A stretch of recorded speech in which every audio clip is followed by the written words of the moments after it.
Thank you for staying with us. We still have with us our panelists on the Google Plus Hangout, as well as Michael Domain here in the studio. But Crystal, let me just come to you to get this part of the conversation going for us.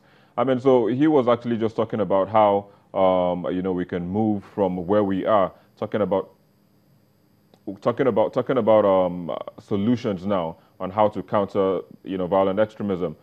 In your own perspective, especially looking at where you're coming from, Bamenda, the northwest region of Cameroon, what is being done, or what can be done, or what do you think are likely and possible solutions that are achievable by your government to see that violent extremism, is countered? Please unmute your mic. Thank you very much. And I'm actually one person who is always solution-oriented, because minus the Boko Haram's attacks in the far north region of my country, if you've been getting to the news of late, since 2016, the northwest region from where I hail and the southwest region of my country have been going through a lot of violence with the increasing acts of radicalization, what we call the Anglophone crisis that has now turned into a different kind of an insurgency in the country. And part of it has been caused by marginalization and sometimes bad governance or just bad faith, in other aspects.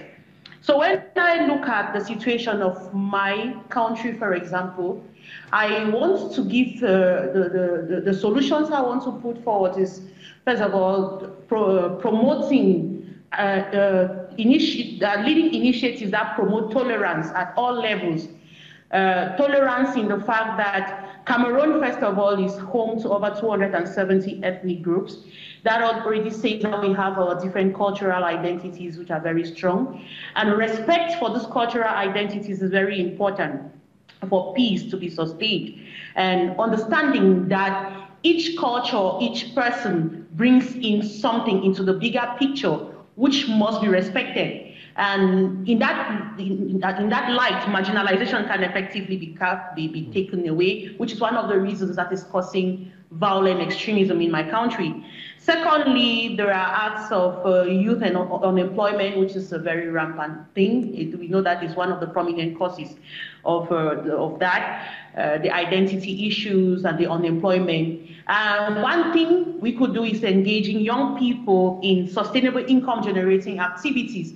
And what my organization is doing for the moment is that we have understood that we have the land, for example, and with rich natural resources, an aspect of us that young people always look at as a dirty job and think that what they can always do is get some job from the government. I'm talking about the perspective of my country. Yeah. So what we are doing is engaging young people in the meaningful work of growing food, training them on agribusiness and how to make a living through agriculture, and engaging them in sustainable income generating activities that can curb acts of radicalization and violence.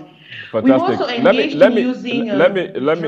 Let me hold you again for a bit and bring back Julian. Julian, just in wrapping up now, I mean, you talked about being, in the media space. What can the media be doing quickly? So what we've been doing in terms of media, we've been exploring alternative channels and alternative formats to reach the young people. We did a research project and they were telling us they communicate a lot using social media, things like WhatsApp, and basically they're not consuming the traditional media, which most organizations are using to reach out to them. And so we've gone to the extent of creating animations, video animations, and also creating comic books, things that can be able to travel further.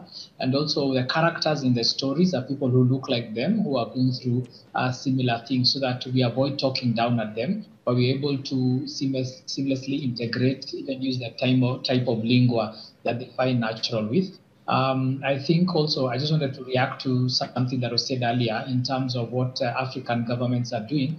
I think one of the things I've noticed, most governments blame Al-Shabaab only. They don't see their role in creating that environment. So it's to thrive. In other words, it's a two-way thing.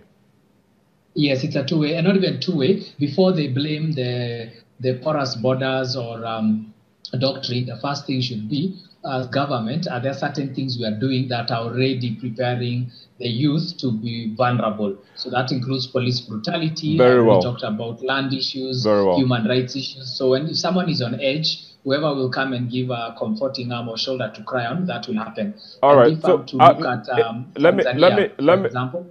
I mean, I would have loved you to go on, but I mean, unfortunately we're out of time. So I'll just have to say thank you for joining us, on the program today from Nairobi, Kenya, Julian Marisha, as well as Christabel Bay from Cameroon, as well as Fahad in Mombasa, Kenya as well. I'd have to say thank you as well to you in the studio for joining us on the program today. I will be back with the most viewed videos on our YouTube channel in the past week. Please stay with us. You heard there, Mr. Osita, where the Vice President said there is a gang-up against President Muhammadu Buhari. Why the gang-up? This week's most viewed videos begins with the claim by former FRSC numero uno debunking the claim that there is a gang-up against President Buhari ahead of the 2019 elections. There is no gang-up against President Buhari. What has happened is that President Buhari has destroyed the coalition that brought him to power. He is not capable of maintaining a coalition. The APC is a very divisive party. And because of the divisiveness and anchored on gross incompetence, what has happened is that the coalition, the winning coalition that brought him to power, he could not maintain that coalition. The issues are that we have a situation where the country was held down by the throat. It is followed in fourth place by that of an APC chieftain, maintaining that President Buhari took Nigeria out of recession quickly. The point, Sheon, is that, and this cannot be denied, the point is that we are clearly in the right direction. We are taking this country to a time of prosperity. The figures show that there is growth. We came out very quickly out of recession because of the solid policies of this administration. And in terms of where we are investing the resources of this country on, it is very clear that it is going to be better and better steadily. Third Spot sees the video of Senate President Dr. Bukola Saraki stating reasons why presidential candidates of the PDP voted into office come the 2019 elections. The man that can bring food to the table, the man that can fight security, the man that can unite Nigeria, Atiku Abubakar.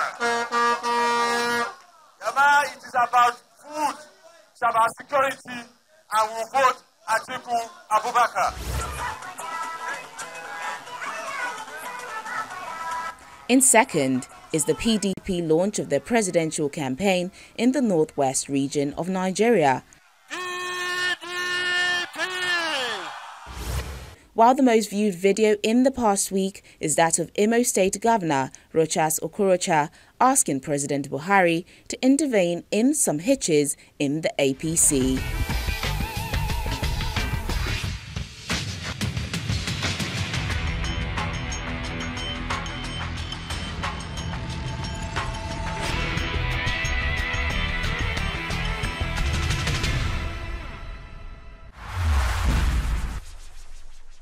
And there you go. Those were the most viewed videos on our YouTube channel in the past week.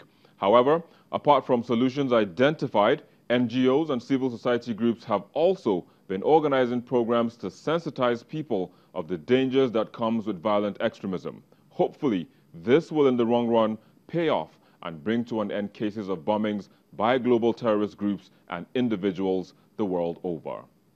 On that note, we'll wrap it up on the program today, but as always, continue on the social media. And to be a part of that conversation, just follow the social media handles as well as the hashtag showing on your screen. Thank you for watching. I'm Victor Matthias.